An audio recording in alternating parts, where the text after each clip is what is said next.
స్తోత్రం. ప్రియమైన దేవుని పిల్లలారా, ఈ దినము పర్ణశాలల పండుగ 5వ దినము. దేవుడని యెహోవా 7వ నెల 15వ దినము నుండి 7 దినములు పర్ణశాలల పండుగను ఆచరించమని ఆయన ప్రజలు అయిన ఇశ్రాయేలీయులకు దేవుడు ఆజ్ఞాపించారు. కనుక ఆయన ప్రజల కొరకు పర్ణశాలల పండుగను ఆచరించమన్నారు. ఎందుకంటే ఆయన పిల్లలైన వారికి ఆయన చెప్పిన మాట ఆయన పిల్లలు వింటారు కదా. అయితే ఇంకా 2 వంశముల వారు ఉన్నారు, ఇశ్రాయేలీలే కాకుండా. ఆ 2 వంశముల వారు కూడా వీరు చక్కగా నడిచి దేవుడు చెప్పిన మాట ప్రకారము, ఆజ్ఞల ప్రకారము చక్కగా నడిచి ఇంకా 2 వంశముల వారు ఉన్నారు, వారిని కూడా దేవుని వైపుకి త్రిప్పాలని దేవుని యొక్క ముఖ్య ఉద్దేశమై ఉన్నది. మనము వాక్యము ధ్యానించే ముందు చిన్న ప్రార్థన చేసుకుందాం. తలలో వంచండి. మహాగణుడ, మహోన్నతుడా, నిత్య నివాసి అయిన మా ప్రియ పరలోకపు తండ్రి, నీ బంగారు పాదములకు స్తుతులు స్తోత్రములు చెల్లించుకుంటున్నాం. ఇంతవరకు మీ దయారెక్కల కింద మమ్మల్ని కాచి కాపాడి భద్రపరిచి పర్ణశాలల పండుగ 5వ దినమునకు మీ నివాస స్థలమునకు మమ్మల్ని తోడుకుని వచ్చి పాటల ద్వారా మీరు మహింపరచబడి ఉన్నారు. వాక్య ధ్యానములో కూడా మీరే తోడుగా ఉండి పర్ణశాలల పండుగ నా తండ్రి నీ ఉద్దేశాన్ని ఎవరెవరు నెరవేర్చారో, నీ చిత్తాన్ని ఎవరెవరు నెరవేర్చారో వారందరినీ కూడా మా మధ్యలో మీరు ఉంచినందుకు మీకు స్తోత్రాలు. నా దేవా, నా తండ్రి, మోసే ద్వారా మాకు బయలుపరిచిన పర్ణశాలల పండుగను మేము 4 దినాలు ఘనముగా ఆచరించాము. 5వ దినమునకు మమ్మల్ని సిద్ధపరచుకున్నందుకు మీకు స్తోత్రములు. ఇప్పుడు జరుగుతున్న సన్నిధికి మీరే తోడుగా ఉండి, వాక్య ధ్యానములో మీరే తోడుగా ఉండి, మీ నోటి బోరగా నన్ను వాడుకొని జీవాహారంతో మమ్మల్ని తృప్తిపరిచి దీవించి ఆస్వాదించి మీ నామానికి మహిమ తెచ్చుకోమని యేసు నామమున వేడుకుంటున్నాం తండ్రి. ఆమేన్, ఆమేన్. లేవీకాండము 23వ అధ్యాయము 39వ వచనం మనం చదువుకుందాం. అయితే 7వ నెల 15వ దినమున మీరు భూమి పంటను కూర్చుకొనగా 7 దినములు యెహోవాకు పండగ ఆచరింపవలెను. మొదటి దినము విశ్రాంతి దినము, 8వ దినము విశ్రాంతి దినము.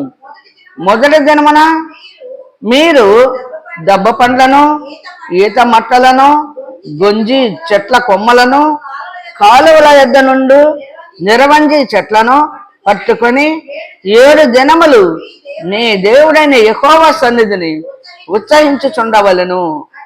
అట్లు మీరు ఏటేటా 7 దినములు యెహోవాకు పండుగగా ఆచరింపవలెను. ఇది మీ తరతరములలో నిత్యమైన కట్టడ. 7వ నెలలో దానిని ఆచరింపవలెను. చాలు. కనుక ప్రియమైన దేవుని బిడ్డలారా, 7వ నెలలో ఆచరించాలి.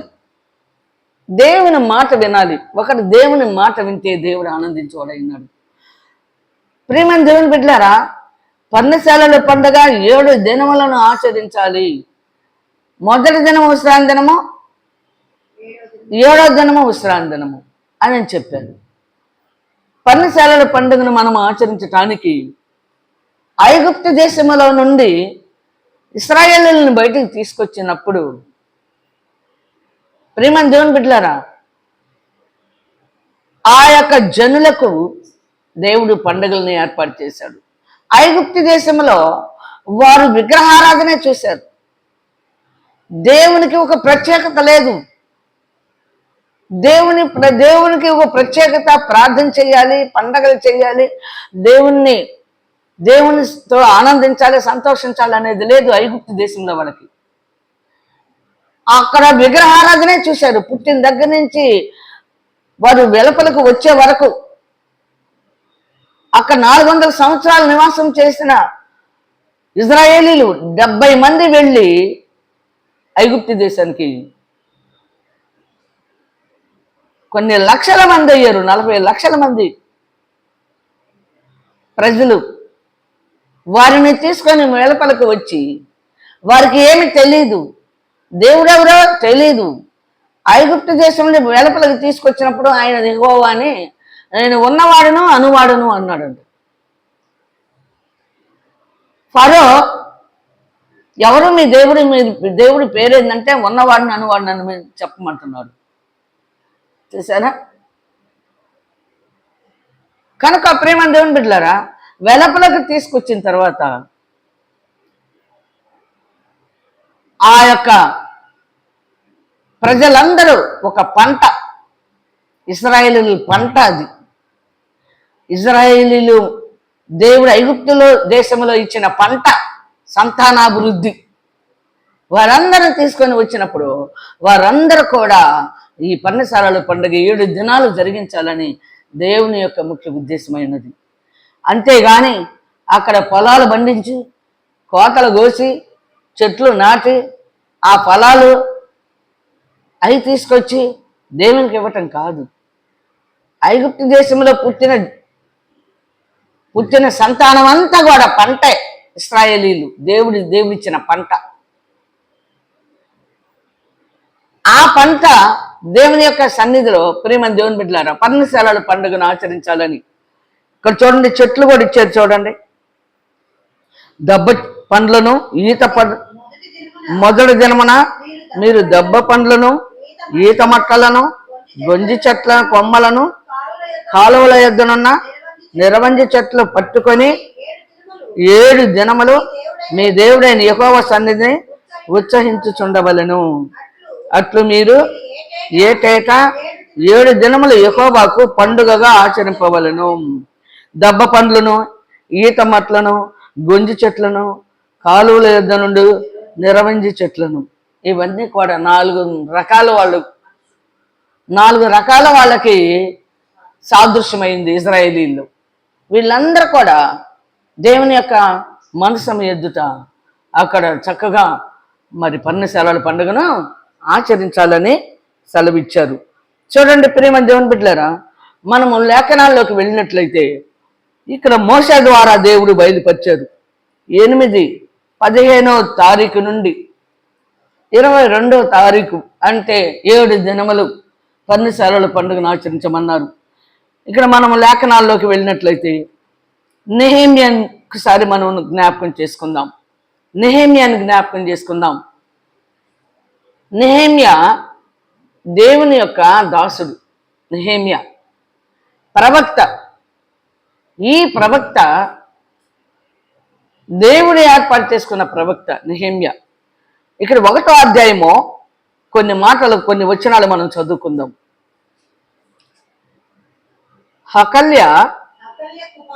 హకల్య కుమారుడైన నెహెమ్యా యొక్క చర్యలు. 20వ సంవత్సరములో క్లీసేను మాసమున నేను షూషను కోటలో ఉండగా నా సహోదరులలో హననీయాను ఒకడును యూదులలో కొందరును వచ్చిరి. చెరపట్టబడిన శేషములో తప్పించుకొనిన యూదులను గూర్చియు యెరూషలేమును గూర్చియు నేను వారిని అడుగగా వారు చెరపట్టబడిన వారిలో శేషించిన వారు ఆ దేశంలో బహుగా శ్రమను నిందను పొందుచున్నారు.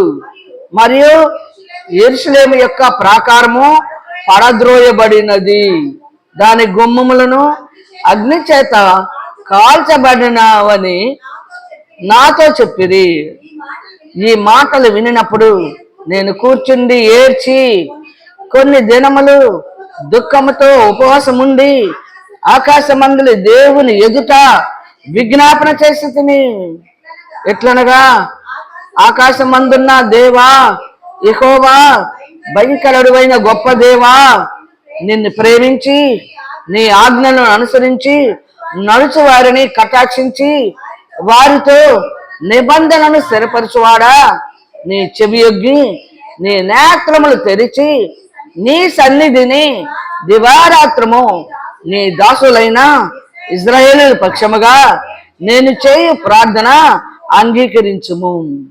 కనుక ప్రియమైన దేవుని బిడ్డలారా, ఎందుకో తెలుసా, ఇశ్రాయేలీలు ఐగుప్తు దేశంలో ఆ విగ్రహారాధన కార్యాలు, అభిచార కార్యాలన్నీ నేర్చుకొని వచ్చేసారు. దేవునికి కోపం రేపారు. అందుకని దేవునికి కోపం రేపినందున వాళ్ళు దేవునికి ఇష్టం లేని పనంతా చేస్తున్నారు. వెలుపలకు తీసుకొచ్చాడు, ఎంత కష్టపడ్డాడు దేవుడు.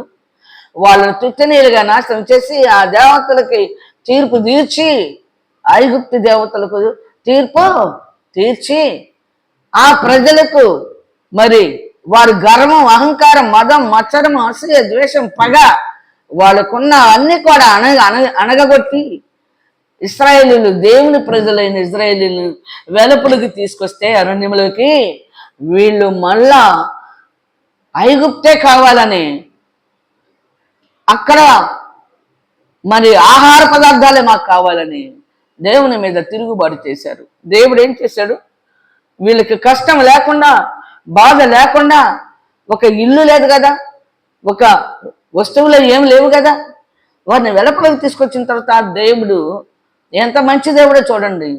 మన్నా కురిపించాడు, దేవదూతల ఆహారం, మన్నా ఆహారం కురిపించాడు. అది తిని పని పాట లేకుండా అరణ్యములో మన్నా ఆహారం తిన్నారు వారు. అయితే వారిలో అపవాది ఎప్పుడైతే జ్వరబడిందో, వారితో పాటు అపవాది కూడా వచ్చేసింది. ఎందుకంటే వెండి బంగారములను ఐగుప్తీయుల యొద్ద నుండి వీళ్ళు ఒలిపించుకొని తీసుకొచ్చారు. మీరు అడగండి వెళ్ళి ఐగుప్తీయులను, వాళ్ళు ఇస్తారు అన్నాడు దేవుడు. అడిగిన వెంటనే భయపడి వాళ్ళు ఆ బాధలకు తట్టుకోలేక, వాళ్ళ ఆహారం సరిగా లేనందున మరి మంచి 10 సూచక్రియలు అక్కడ జరిగించి దేవుడు ఆ ప్రజలు తుత్తనీయులుగా నాశనం చేసి ఇశ్రాయేలును బయటికి తీసుకొచ్చాడు. ఆ బాధలకు తట్టుకోలేక వీళ్ళు అడిగిందల్లా ఇచ్చారు. వాళ్ళు వెండి బంగారంలన్నీ ఒలుసుకొని తీసుకొచ్చుకున్నారు. తీసుకొస్తే ప్రియమైన దేవుని బిడ్డలారా, ఆ వెండి బంగారములను ఒలుసుకొని తీసుకొస్తే, అయితే వీళ్ళకి ఐగుప్తు దేశంలో ఒక పద్ధతి, ఒక క్రమము, అంతా భయంకరమైన పాపమే ఉంది. ఐగుప్తు దేశంలో పాపమే, ఇక నీతి నిజాయితీలు ఏమి ఉండవు అక్కడ. అంతా దోచుకోవటము, అంతా అక్రమము, అంతా విగ్రహారాధన. ఐగుప్తు దేశం అలాంటి భయంకరమైన శాపగ్రస్తమైన దేశం. ఆ శాపగ్రస్తమైన దేశంలో పుట్టి పెరిగారు కదా 70 మంది వెళ్ళి కొన్ని లక్షల మంది అయ్యారు. 6 లక్షల కాలు బలమే, నడిచే వాళ్ళే 6 లక్షలు ఉన్నారు. ఇంకా వృద్ధులు, పిల్లలు, గర్భాలు ఇంకెన్నున్నాయో చూడండి, 40 లక్షల పైన ఉన్నారు. వారిని వెలుపలికి తీసుకొచ్చిన తర్వాత అక్కడ జీర్ణించుకుపోయారు. ఐగుప్తులో పాప కార్యములు అవే బాగుంటున్నాయి అంట వీళ్ళకి. అయ్యే వాళ్ళ ఆహార పదార్థాలే బాగుంటున్నాయి. మన్నా చేదైపోయిందంట వీళ్ళ నోటికి. కనుక మేము మళ్ళా తిరిగి ఐగుప్తుకి వెళ్తామంటున్నారు కొందరు. ఈ విధంగా దేవుడికి కోపం వచ్చినప్పుడు, కోపం పుట్టించినప్పుడు వీరిని అన్ని దేశాలకి చెదరగొట్టేశాడంట దేవుడు. అన్ని దేశాలకి చెదరగొట్టాడు. పదాజ్ఞలు ఇస్తే పదాజ్ఞల ప్రకారం కూడా నడవట్లేదు. అన్ని దేశాలకు చెదరగొట్టిన తర్వాత ఇప్పుడు అన్ని దేశాల్లో ఇజ్రాయేలీలు అన్ని దేశాల్లో ఉండరు. అన్ని దేశములు అంటే విగ్రహారాధన దేశాల్లోకి, వాళ్ళ హృదయాలను బట్టి, వాళ్ళ ఆలోచనలను బట్టి విగ్రహారాధన దేశంలోకి వెళ్ళగొట్టేశాడు. ఇప్పుడు ప్రేమ దేవుని బిడ్డలారా, వారు ఆలోచన మాకు దేవుడు యెహోవా, వారు తరతరాలు యుగాలు యెహోవాయే దేవుడు కదా వాళ్ళకి, ఇశ్రాయేలీలు. ఇప్పుడు ఇశ్రాయేలీలు ప్రేమ దేవుని బిడ్డలారా చెరకబోయిన వారంట మహాభయంకరమైన బాధలు అనుభవిస్తున్నారని ఇక్కడ చెప్తున్నారు. చూడండి లేఖనాలు. ఎదుగో చూడు, వారు చెరపట్టబడిన వారిలో శేషించిన వారు ఆ దేశంలో బహుగా శ్రమను నిందను పొందుచున్నారు. మరియు యెరూషలేము యొక్క ప్రాకారము పడద్రోయబడి ఉన్నది. ప్రాకారం అంటే యెరూషలేము యొక్క ప్రాకారము పడద్రోయబడి ఉన్నది. ఆ విధులు, కట్టడలు, ఆజ్ఞలు, శాసనాలు మోషే ద్వారా ఇచ్చాడు చూడండి. దేవుని యొక్క మందసభ దగ్గర అన్నీ పడగొట్టబడినాయి అంట. ఇంకా దేవుని క్రమం లేదు. ఇప్పుడు ఎలాగుందో దేవుని యొక్క పని లేకుండా ఇప్పుడు ఎలాగుందో లోకంలో మానవులు కల్పించిన పద్ధతులు దేవోపదేశములుగా బోధించుకుంటారు. లోక మర్యాదలను అనుసరిస్తున్నారు. ప్రేమ దేవుని బిడ్డలారా, పితృల పారంపర్యాచారములను గైకొంటున్నారు. దేవుని క్రమం లేదు. పడిపోయింది దావీదు గుడారము. దావీదు గుడారము పడిపోయింది. మోషే ఇచ్చిన ఆజ్ఞ ప్రకారం, మోషే ఏర్పాటు చేసిన క్రమం ప్రకారం నడవట్లా మనుషులు. దావీదు గుడారం పడిపోయింది. మళ్ళా దీన్ని నిలబెట్టాలంటే, మళ్ళా తిరిగి కట్టాలంటే ప్రియమైన దేవుని బిడ్డలారా ఎంతో కష్టం అవుతుందో చూడండి. అందుకే ఎవరికి తెలియట్లా పర్ణశాలల పండుగ అంటే. ఇది ఎక్కడ పండుగ? ఇది మన పండుగ కాదే. యూదుల పండుగ ఇది. అసలు యూదుల పండుగ అన్న సంగతి కూడా తెలియదు అనేకులకి. ఇది కొత్తగా ఉందే ఈ పండగ. చదివితే కదా బైబిల్. నువ్వు బైబిల్ చదవకుండా ప్రవక్తలు ప్రవచించిన లేఖనాలు, అబద్ధ బోధకులు, అబద్ధ ప్రవక్తలు మిమ్మల్ని నడిపిస్తా ఉన్నారు కనుక మీకు పర్ణశాలల పండుగ తెలియదు. నెహెమ్యా చూడండి, పర్ణశాలల పండుగను ఆచరిస్తున్నాడు. పడిపోయిన దావీదు గుడారాన్ని మళ్ళీ తిరిగి కడుతున్నాడు. యజ్రా పడిపోయిన దావీదు గుడారాన్ని మళ్ళీ తిరిగి కట్టాడు. హిజ్కియా పడిపోయిన దావీదు గుడారాన్ని తిరిగి కట్టాడు. యోషియా పడిపోయిన దావీదు గుడారాన్ని మళ్ళీ తిరిగి కట్టాడు. పండగలన్నీ చక్కగా నెరవేరుస్తున్నారు. పస్కా పండుగ యోషియా కానీ హిజ్కియా కానీ 7వ నెలలో జరిగే పండగ, పర్ణశాలల పండగ.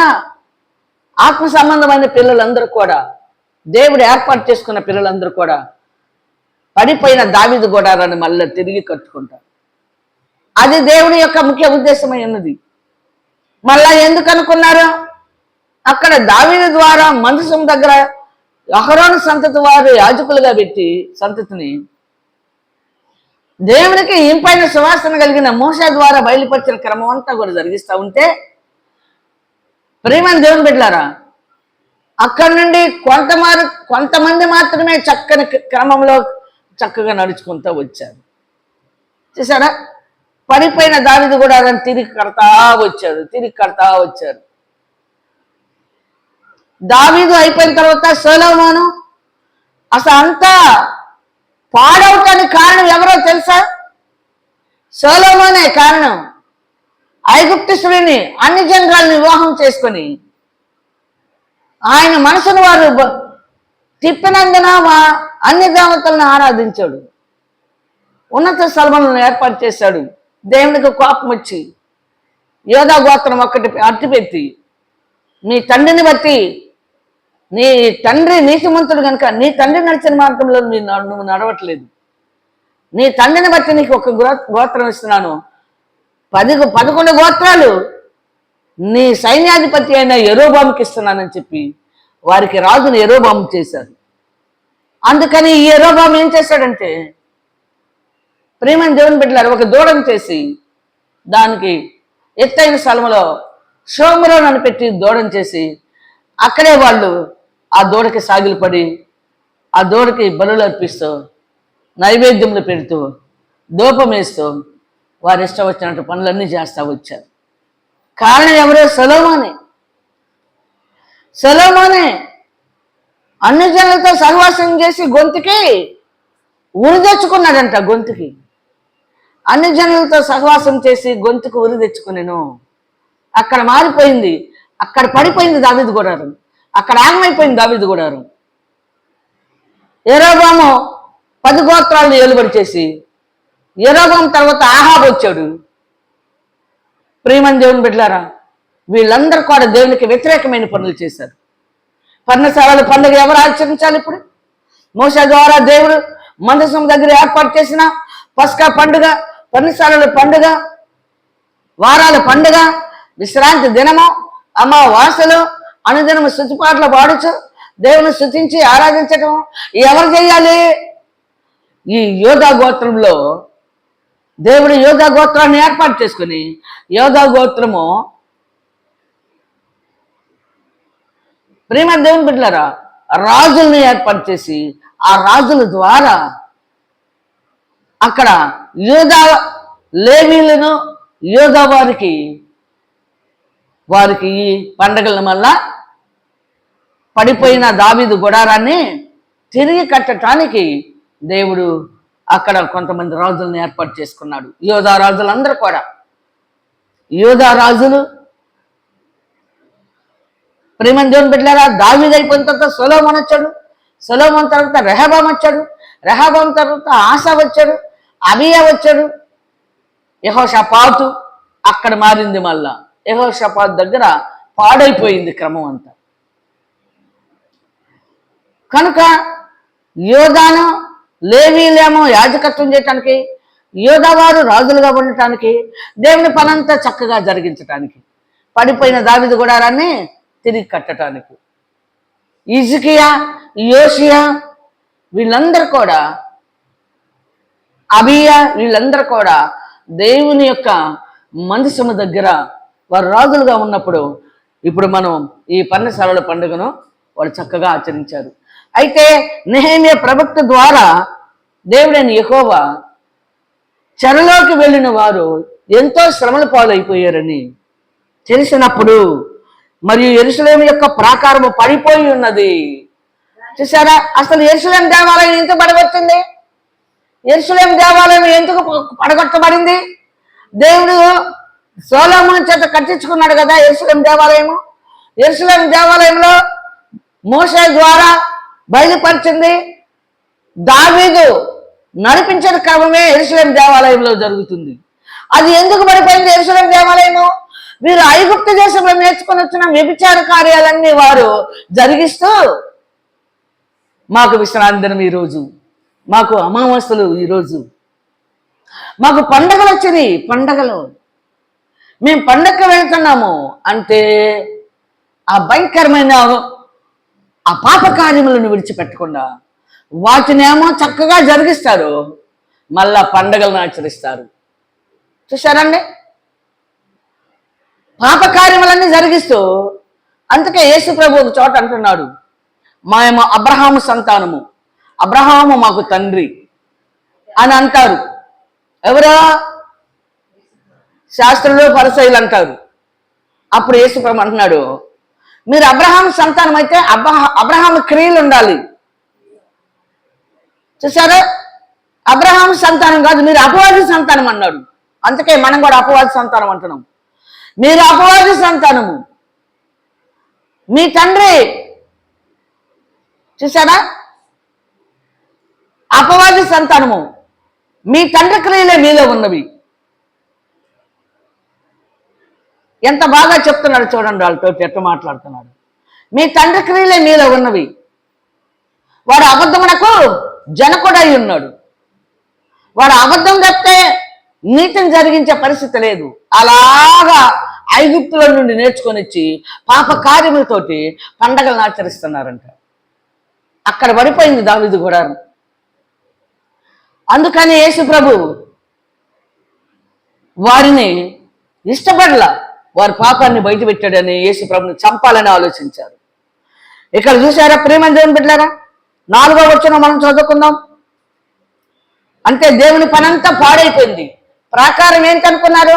విశ్రాంతి దినము, అమావాస్యలు, 3 పండగలు, ఆ తర్వాత ఉదయము, అస్తమయము, మధ్యాహ్నము, అనుదినము ముమ్మారు దేవునికి జరగాల్సిన కార్యక్రమం ఉదయం నుండి సాయంకాలం వరకు దేవుని సన్నిధిలో క్రమంగా జరుగుతూ ఉండాలి. యాజకులను ఏర్పాటు చేసి, ఉదయం ఒక యాజకుడు, మధ్యాహ్నం ఒక యాజకుడు, సాయంకాలం ఒక యాజకుడు.